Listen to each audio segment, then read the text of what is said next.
Have you ever been in a situation where you're getting to know someone and it seems to be going really well until out of nowhere they say something and you're like, should I be worried about this? Or maybe looking back on something that ended, you can clearly spot a glaring red flag that you totally missed or decided to not pay attention to in that moment. Well, after this episode, you are not going to be in that situation again. Today, we're getting into the top red flag phrases to never ignore in early dating. And welcome back to Dating Intentionally. I'm Talia. I'm sharing no nonsense advice for navigating dating and relationships with confidence and ease, whether you've been dating for a while or you're just starting out. I believe dating can be fun. And part of the fun is not repeating your old mistakes. And that means paying attention to red flags when they do show up. Sometimes they don't show up, which is great, but a lot of times they do. And I really don't want you to miss them. And one of the reasons I started this podcast is because dating will put you in so many scenarios where you're like, did I really just hear that? Did this person really just say this to me? And sometimes that's in a good way, and just sometimes it's not. Here's the challenge though. There will be moments where you'll be on a date with someone who seems great on paper, checks all your boxes, is super attractive, and you have physical chemistry with.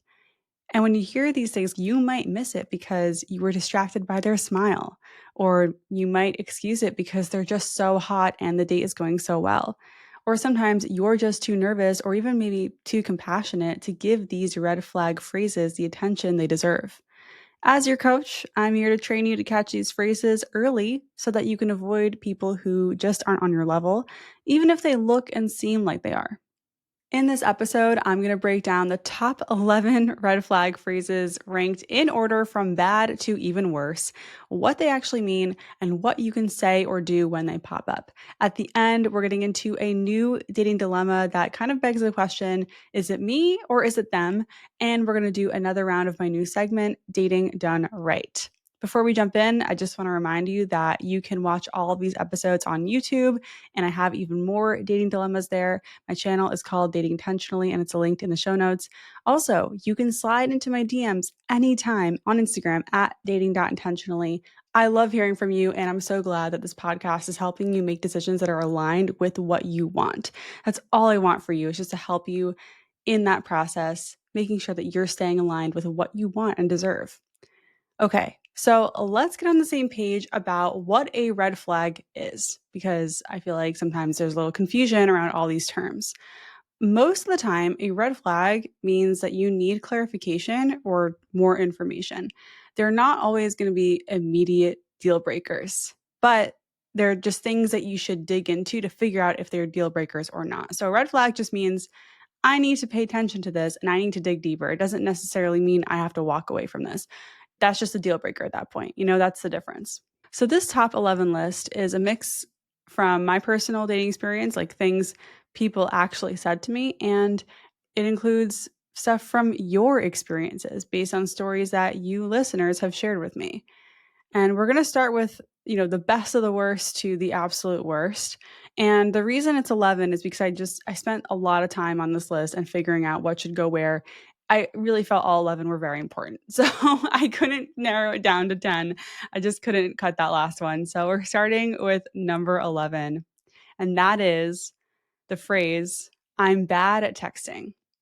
This one is so annoying. And the reason that's number 11 is that, texting, it like matters a little bit in early dating because you use it to make plans, keep the momentum going and show interest, but ultimately it doesn't matter in the long term of a relationship. Like you don't really text once you live with someone. And when you're in an established relationship, texting just isn't as big of a deal. It's important in the beginning. So the translation for I'm bad at texting is just like the translation for this one's tricky because it could mean a few things. It could mean that someone has told them that in the past, like you're not good at texting. It could mean that they maybe have ADHD or something that causes them to not be as responsive. Also, if they have kids, if they have something else in their life that just pulls them away from their phone, that they don't check their phone often, that is valid. Or it could just be that they don't care enough about you and anyone they date to be responsive. So the translation on this one is just kind of dependent, which is why it is the best of the worst, because it has a big fat it depends. The real red flag here is when they know they're not responsive and they're bad at texting and they don't provide a valid reason and they don't show or have any desire to improve, even when they know it's holding them back from creating a long-term connection. But, that's not always the case. Some people are just bad at texting and they do actually make a noticeable effort to be more responsive. So, if this phrase comes up, do your best to dig into why they said that and why they believe that about themselves. Someone being bad at texting, could be the wrong fit for you if you really need that consistency and reassurance in the beginning, which no judgment, but it can work if they're willing to step up a bit so you can easily make plans and move the relationship forward, if they're willing to also if they're willing to use a different method of communication like phone calls and FaceTime, that could work too. So that's why this is like the most harmless one because there are a lot of different ways to navigate dating a bad texter if they're open to improving, if they're open to different methods of communication. But it sometimes is just like, I'm bad at texting and I have no desire to put an effort at all. So you need to do digging to figure out which one it is. The number 10 red flag phrase is, I don't know if I feel a romantic spark or romantic connection. That's the alternate. How frustrating is that? To hear that from someone, that you're getting to know, I just don't feel a romantic connection. This is kind of a breakup line, but I'm put it on this list because sometimes the translation is like, I'm not feeling romantic chemistry that I expected to feel at this point, and I'm not sure if it's going to show up, and I want you to decide for me. I've heard dozens of stories from listeners where they're dating someone, maybe a couple dates in, even up to a month in, and they hear this line. And the reason the person is saying this line is not because they're breaking up with them. They are just at a crossroads. They're like, should I wait longer to see if this romantic connection builds or shows up? Or do I walk away? And so it's really frustrating. And sometimes romantic connection and chemistry can grow. And the person who's saying that may be aware of this, and they may be aware that they are historically a slow burner. So if you are hit with I'm not feeling a romantic connection, you can ask if they usually feel it quickly or if it takes them more time to figure out what it is. But again, a lot of times when you hear this phrase, it just means they're confused or they want to feel something they're not feeling and they're scared to hurt you. So they're not ending it and they hope that you will end it after they say this. They're basically trying to put the onus on you. And I don't like that. When I've been in this situation, my go to move has just been asking them what they want to do from here. It's like, okay, thanks for telling me. Now, what do you want to do? Because they're the ones with the issue. This is a them issue, not a me issue. They have to figure out what their next move is. Do they want to keep getting to know me or do they want to call it? And I'm saying this is for me personally because I was dating multiple people and I'm a slow burner myself. So this type of thing didn't phase me as much. Like if someone didn't feel a romantic spark with me and wanted to end it, cool. I had other people I was getting to know and it wasn't a big deal. But if someone said that to me months in, I'd definitely be very upset and surprised. And I know this has happened to people who are listening to this, and that totally sucks. It's kind of unacceptable. So if you hear this from someone, proceed with caution. If they say they want to keep exploring, keyword, if they want to continue to explore this, and if you like them, then yes, keep going. And make sure you continue to see effort from them. If they're like, I'm trying to figure this out and I want to keep getting to know you, make sure that they're actually following through on that. But if they follow up this line with mixed signals, hot and cold behavior, or kind of slow fade you, then you know exactly where they stand and it's time to move on. And if someone is saying this to you months in, getting to know you, walk away. Please, whatever you do, don't take this as a challenge. This is not something you need to fix or change. It's on them to figure it out. So here are some examples of what you could say. You could say, if you want to explore, you could say, I appreciate the honesty. Do you usually feel a spark right away or does it build for you? If you want to kind of put your stake in the ground, you can say, I'm open to taking things slowly, but only if you are genuinely interested in continuing to explore this. And if you want to end it, you can say, thanks for being honest. I'm just looking for something that feels mutual. So maybe it's best we call it here. All right. Number 9. This red flag phrase is, I've never been in love before, but maybe you can change that. Oof. This one sucks. It sucks because it's framed as a challenge to you. It's manipulative. The translation is, I'm untested in deep emotional connection and I'm putting the pressure on you to fix that. No, thank you. This phrase sets up a test. It's like saying, if this doesn't work out, it's because you didn't measure up. And you're put in a position where the success of the relationship is tied to your ability to make them feel something they've never felt before. What? No, that's not how you enter a healthy relationship. They're essentially just handing you the job of being the one to fix their inability to connect. And that's not your responsibility. So if this ever comes up, don't take the bait. Okay? That is not how love works. It takes two, and it's not all on you to be special enough or whatever. You are special enough right now. Personally, I would run if someone said this to me. But there are some responses that you could have in the moment. You could be like, okay, that's interesting. What makes you feel like you haven't experienced love yet? And what are you doing to be ready for it? Right? You can dig deeper to see if they can actually be real. I don't like to believe that everyone is coming off as manipulative or trying to manipulate. Sometimes people just say stupid shit and they don't really realize how it sounds. So that's why, again, this is a red flag. You can dig a little deeper into it and be like, are they testing me or do they just not know how they sound? You can also call them out and say something like, that's a lot of pressure to put on someone you're just getting to know, because it is. Or you can be playful and you could be like, okay, is there a cash prize if I win? Just something to kind of call out the fact that they just put up this challenge to you. Another variation of this phrase, by the way, is any mention of going on other dates. If they talk about other dates with other people on the date with you, they're also putting you in a position where you are now all aware that this is a competition, that you are competing. And I don't like that for you. I don't think anyone should be talking about their other dates with you, and you shouldn't be doing that either. Even if we kind of know on some level it's happening, when you put it on the table like that, it's like, this is now a competition. Obviously, multi dating is very common in our dating culture, right? But talking about it out loud is just bad form. If they're doing that, they either have no tact or they're actively trying to manipulate you, and it's a red flag. All right, moving along. Number 8 is I am who I am. And a variation of this is I have no filter. So the translation of I am who I am or I have no filter is I refuse to take feedback or make changes even when they're needed, and I feel entitled to say whatever I want, even when it's hurtful. This is a red flag because it shows they believe that who they are is completely set in stone and they can't change even if they wanted to, which they don't. This is someone who thinks they're exempt from accountability, which does not work in a long term relationship. You can't be in a healthy relationship with someone who doesn't take accountability.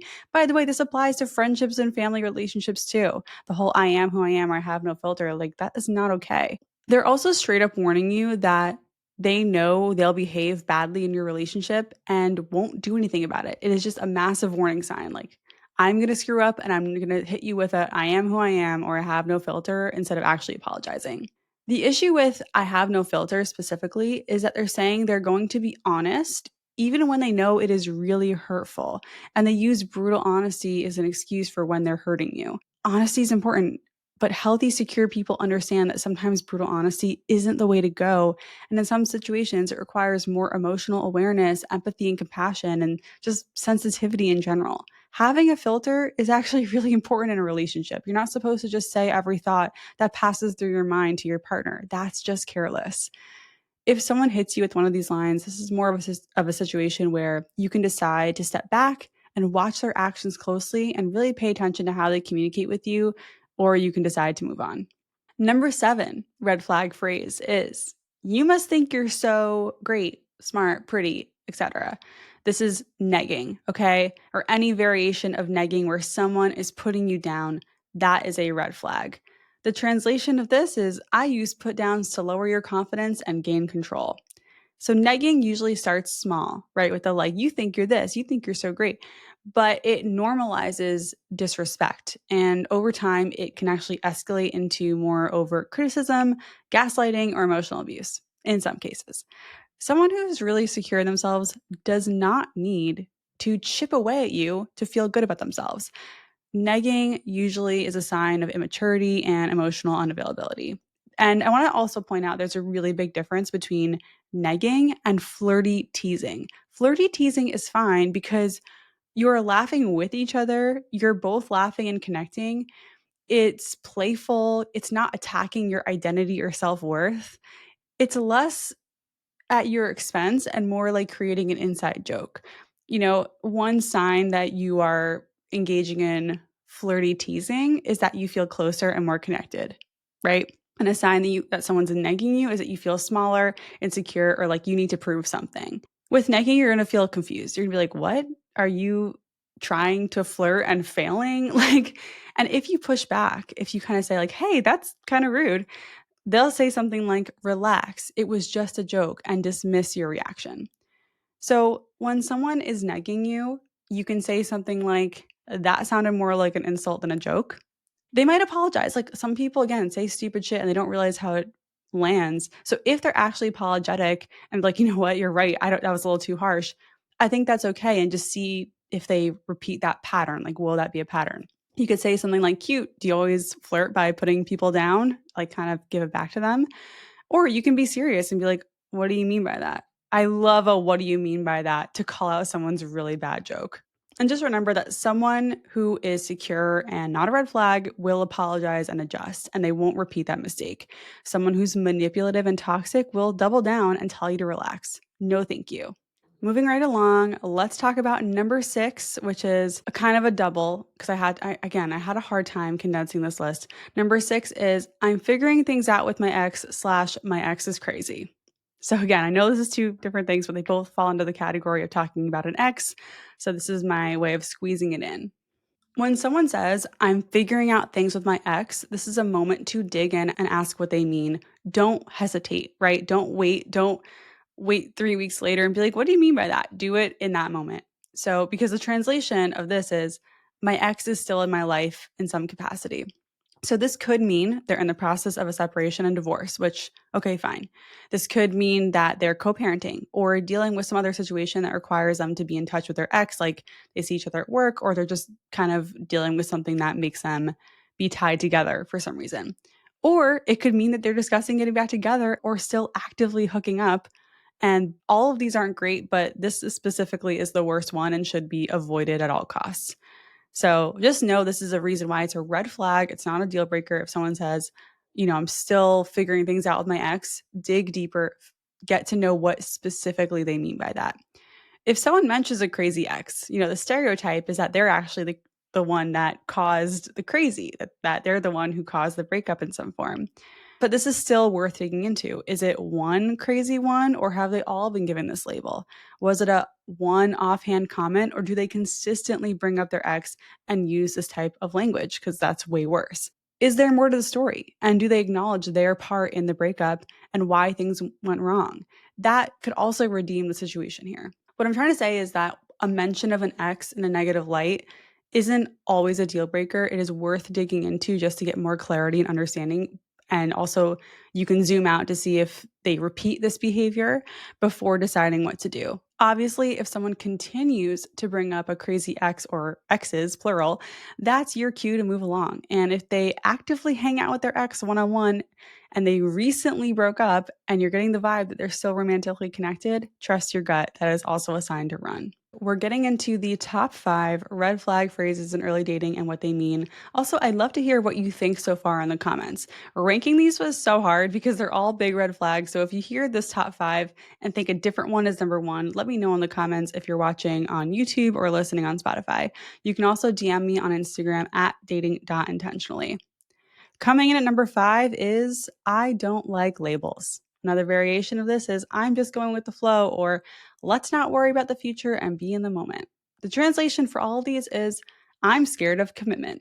So if you're listening to this, I'm going to assume that you want a long-term relationship and or marriage. And when you hear this phrase, this is your signal to move on, probably, especially if you're feeling like you want to find someone in the next year. Like, this is not your person. You don't have time for them to come around, and it's not on you to change their mind. The trouble with this one, though, is sometimes the person who says this shows interest and checks a lot of your boxes, and that is the trap to avoid. Like, don't negotiate with yourself to stay with someone who seems great or is really great, but you're just not aligned on dating goals. You're allowed to want a label down the line. You're allowed to think about the future when getting to know someone, and you're allowed to not want to go with the flow and go in a specific direction with your relationship. There's a huge difference between someone who says, I ultimately want a relationship and I'm actively getting to know people to see if it goes that way. And I'm just going with the flow. Like, yes, there is a flow to getting to know someone And you know, on this show, we love a slow burn, but a slow burn still has a direction, and that direction should be what you want. Don't settle for the ambiguity they feel more comfortable with if you want commitment. So when someone says this to you and that they don't like labels or they're going with the flow, you can say something like, I respect that, but I'm looking for something with long term potential. And if we're not on the same page, that's okay. I just don't want to invest in something casual or undefined. Cool, clear, love it. You can also say something like, I'm not in a rush, but I am dating with intention. If you're unsure about where this is going, we're probably not a match. And just see what they say. I mean, again, you are not here to negotiate, you're not here to wait for someone, but I think it's okay to say this and just see how they respond. Coming in at number 4, the classic, you're too good for me. Variations on this one are, I don't deserve you, I'm not good enough to be with you, and you deserve better than me. Have you heard any of these?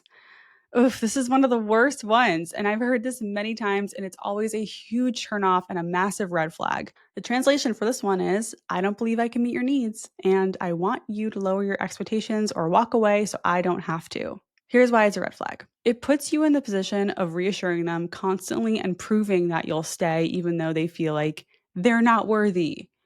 It creates an uneven power dynamic where you're the strong one and they're the damaged one. And it preps you for a future of underperformance by lowering the bar early. They're basically saying, you're too good for me and I'm not going to rise to that. Like, I'm not even going to try. Ultimately, the person who says this, whether they realize it or not, is coming off as insecure. And if you've ever said this, know that it is not the compliment that you might think it is. If someone says something like, I'm not good enough, or you're too good for me, here are some ways you can respond. You could be like, why do you feel that way? Or what would being good enough look like to you? This type of response allows you to open up a conversation to see where they're coming from and dig in a little more.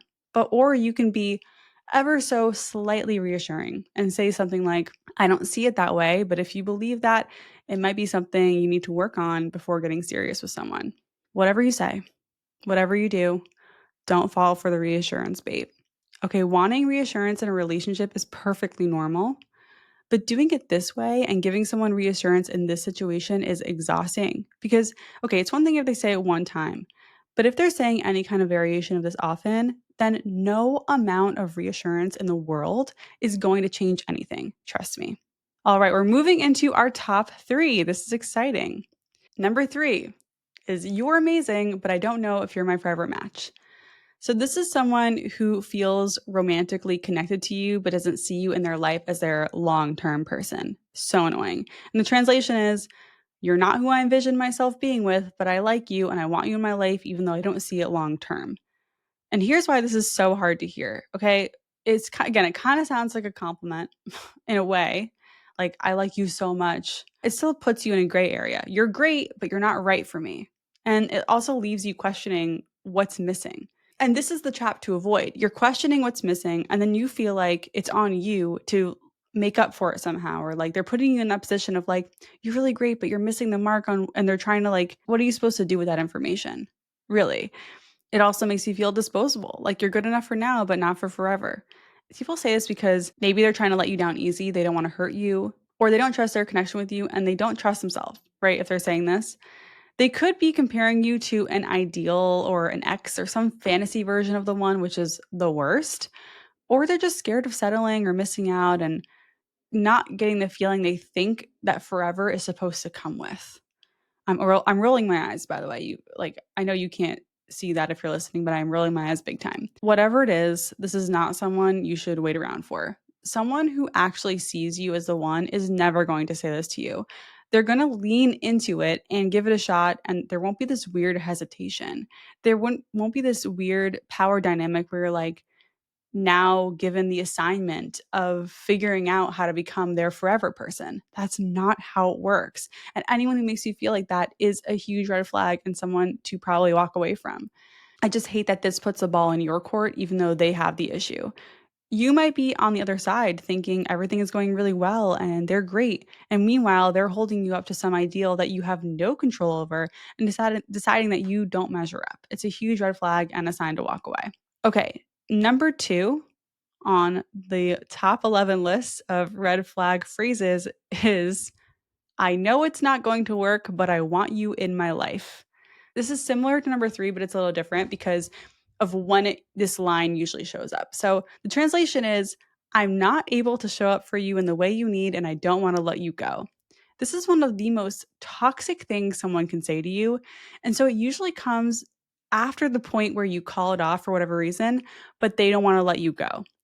Usually it's because they love your attention and how you make them feel, or they can't bear to think about you with anyone else, or they want to just see if they can hook up with you. Sometimes it's because they feel bad for rejecting you, and if they're the person who did the rejecting, and that's why it's so fucked up. They're basically like, I know we don't want the same things, or I know this relationship can't work, but I still want to hang on to you and hold you back from getting the thing that you deserve. What? And this is a one-way ticket to a situationship, to be honest. Like, this is something to really avoid. Please don't fall for this. If someone says this to you, you need to be the one to initiate a clean break, no contact, and just say you're not interested in being in their life in that way. If you were the one who rejected them, like if you dumped them and they say they still want you in their life, you need to be firm. Don't fall for it. Like, if they couldn't show up for you in the way you needed, they don't get to have you. And that's the whole thing. You can say something like, our time together was meaningful to me, but I think for now it's best we just don't talk so I can actually move on. And if they're the one who rejected you, again, and they're like, but I want you in my life, you can't allow them that privilege. They decided it wasn't the right fit. They don't get to have you in their life. And I'm not talking about let's just be friends. I'm talking about when there's still going to be romantic vibes there, when you're not going to be able to have that romantic clean break. Could you be friends down the line? Maybe, but not right after it's over. This is also your chance to reiterate that you want to spend your time and energy on a relationship with real potential to grow into something serious. So, if anyone says this to you, it's a huge red flag and it's a sign to have a clean break with no contact so you can move on and don't waste your energy with that person anymore. Okay, the number one red flag phrase in early dating is, I'm not looking for anything serious right now, but I want to get to know you. Translation, I want the connection, attention, emotional support, and sex, but I don't want the responsibility, commitment, or clarity that comes with a real relationship. Have you heard that one before? I have so many times. In my experience, it's been said by the person who's interested in sex and not much else. It tells you that they're just not available for what you're looking for, especially if you're dating for long-term partnership, marriage, whatever. They're just being like, I'm happy to get everything I want and give you absolutely nothing that you need. They'll happily flirt with you, text you when it's convenient for them. They'll sleep with you, but the second that things get serious, they'll back off, they'll run away, they'll throw up their walls, whatever. And it puts you in this position where you'll hope they'll change your mind. You maybe think you can negotiate or convince them to have a change of heart, but don't fall for it. That is a trap. I just never want you to be in a position where they get access to you without any obligation or commitment. And this can be really hard to walk away from because they are expressing interest in you, right? Which that's important. You want someone who is showing interest. Or like, I like you. I want to get to know you. I just don't know if I'm looking for anything serious right now. So don't pay attention to that I like you part. Pay more attention to the part where they are not aligned with you. And there is no point in pursuing that. Because listen, I am holding your hand when I say this. You're not going to change their mind. This is not an invitation to wait it out or prove it to them of how great a partner you'll be or if they're missing out. It's not your job to convince anyone to commit to you, ever. Don't negotiate. And from here, you can decide if you're okay with casual. Like, if you actually do want a casual hookup with this person, great. Or you can walk away. Here are some ideas of what you can say in response. If you want to leave, if you want to walk away, you can say, I appreciate you being honest, but I'm dating with commitment in mind. And if that's not something you're open to, I'll pass. And if you want more understanding, you can say, that's totally fair. I'm just curious. Do you think that's likely to change? Or are you just being upfront that you're not in a relationship mindset? I think it's okay to get a little clarity here, but just know that this could be a trap leading right to a situationship and it's very avoidable. So there you have it, the top 11 red flag phrases in early dating. I'd love to know, which ones do you agree with or disagree with? And did I miss any of the big ones? Share below in the comments if you're listening on Spotify or watching on YouTube. Let's get into today's dating dilemma. By the way, you can submit your dating dilemma to be answered on the podcast or in a new YouTube video below. There's a link there. It says submit your question. I got you. Okay. Hello, I'm so glad to have found your YouTube channel. I, 29 female, am currently dating a woman, 21 female, and we are in the early stages of dating. It's a long distance relationship. She is in Japan. For context, I'm pretty sure my attachment style is disorganized and I'm trying to heal. We have only been talking online for 3 weeks, but I can't shake this boredom. It may come from subconscious beliefs, but her behaviors are also confusing. We've had 5 calls so far, and each time we said it was fun. Recently, I felt I've initiated more than she has, and she never asked questions about me. She said she learns naturally by talking, but it makes me feel like she isn't interested. But she has stated she's interested. There's that, and I find her attractive, but she doesn't care about appearance. When I sent her a couple pictures of me, she said, I like glasses on people because I wear glasses. When I asked her if something shifted, she answered no. But because of the 15-hour time difference, she stated my schedule is hard to adjust to. When I got off work, I would take a nap, sometimes not, and make time to call her for 2 to 3 hours at a time. We have a date planned for next week, but I don't want to text her as much because she will be busy until the fall. It's hard to tell if it's a lack of compatibility, time constraints, boredom, or just attachment style and disinterest. I don't want to repeat old patterns. What advice do you have for this? And do I just need to move on or keep going? Thank you. Wow. Thank you so much for sharing this. I really appreciate you being vulnerable and telling us your story. And I want to call out that you're putting a lot of thought into this. And this is part of dating intentionally. This is what dating intentionally looks like. You're noticing things coming up and you're like, okay, what is going on here? Before you're acting, you're pausing. I love to see it. And like, I want to say it makes sense you're confused because, especially with your attachment style and the long distance, I mean, these are just added layers of that can make anyone feel confused. So your question is like, am I overreacting or is this just not working? Is it her or is it me? And here's what I'll say. It's normal to feel triggered when you're dating someone, especially in a long distance relationship where you just don't get the same in person context or cues. It's hard. But just because something is triggering you doesn't automatically mean that the relationship is good or bad. Unfortunately, it's not that black and white. It just means something is getting activated in you, and that's information, right? It's data. So let's break it down. You've been talking for 3 weeks. You're noticing that you initiate more. She doesn't ask you a lot of questions, which you don't really like. She says she's interested, but you don't feel like she is, and that's important. And this is where a lot of people get stuck. You're not sure if you're expecting too much too soon or if what you're feeling means it's just not a match. And here's the difference, between if it's you or if it's her. What's coming up for you is like your stuff, like your old patterns, familiar fears, and past wounds. Then that's a sign it's time to slow down, regulate, and stay curious. You can take a beat before reacting. But if you're noticing that this is more of a pattern in her behavior, like low effort, low engagement, lack of curiosity, that's important too. So even if you're still working through your attachment style, I don't want you to gaslight yourself out of your needs. Like, do you need someone to ask you questions? Do you need someone to compliment your appearance? Those are normal needs to have. It's totally fine. Something feels off to you, and I'm glad you're pausing and questioning it. So here's my suggestion. I would pull back slightly, not like you're playing a game. This isn't manipulative. It's more just to give yourself space to see what's real and what's just kind of like the anxiety, what's real versus what the story you're telling yourself is. And during this time, I want you to notice how she responds. Does she fill the space that you are giving her to initiate or no?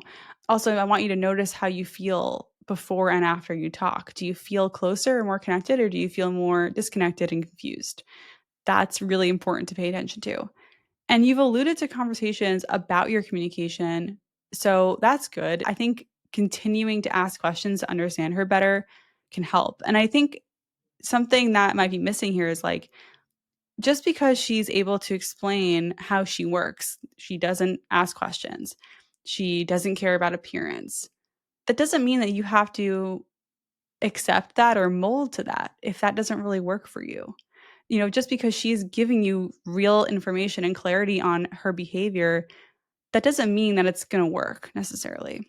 You get to decide if you like her behavior and if you want to continue to choose getting to know her.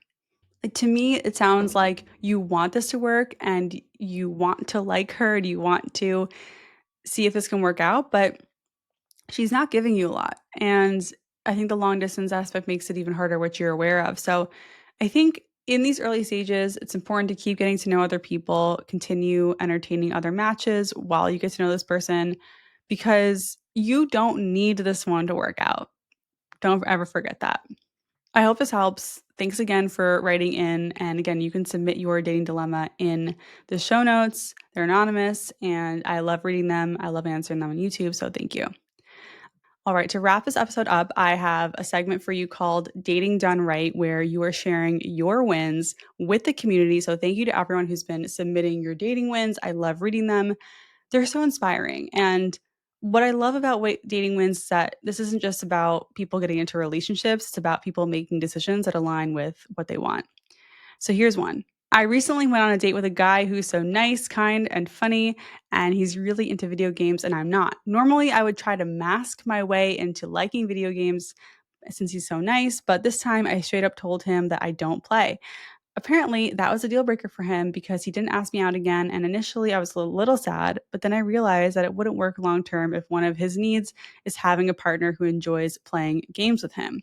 By staying true and honest to myself, I saved us both from wasting our time in looking for a long term relationship. Still trying to maintain a belief that I will find someone to build a life with. Thank you for all your work in this space. I love this win because instead of trying to mold herself to someone else's preferences, she was just true to herself, realized it wasn't a match. She didn't take it personally. He didn't take it personally. It's just, okay, I need this. This is not something you're interested in. It's not a match. Move along. Love it. This is such a great win. Thank you for sharing. And here's another one. After listening to your podcast, I finally ended a situationship. And a few days later, I wrote a list of my desires in a partner. And one day later, matched with my current boyfriend. We've been dating for 4 months and everything is going so great. He's meeting my desires in partnership so much more than my ex husband, previous relationships, and my past situationship. Okay. I obviously, yes, some dating wins are going to include getting into relationships, finding a person. That's great. And I love this because it highlights how important it is to move the F on from your situationships. Your situationship is not your person. Let them go. Write your list, do your manifests. We talked about that in the recent episode with Matchmaker Maria, and see what happens. Open up your universe to find someone. I love this. Thank you for sharing. I love hearing your wins. And I want to thank you so much for listening. Thank you for trusting me. Don't forget, you're doing great. And if you know someone who is navigating dating and could use a confidence boost or some fresh perspective, share this episode. If this podcast has helped you, a 5-star review on Apple or Spotify goes a long way. Once again, I'm Talia. This is Dating Intentionally, and I'll catch you next time.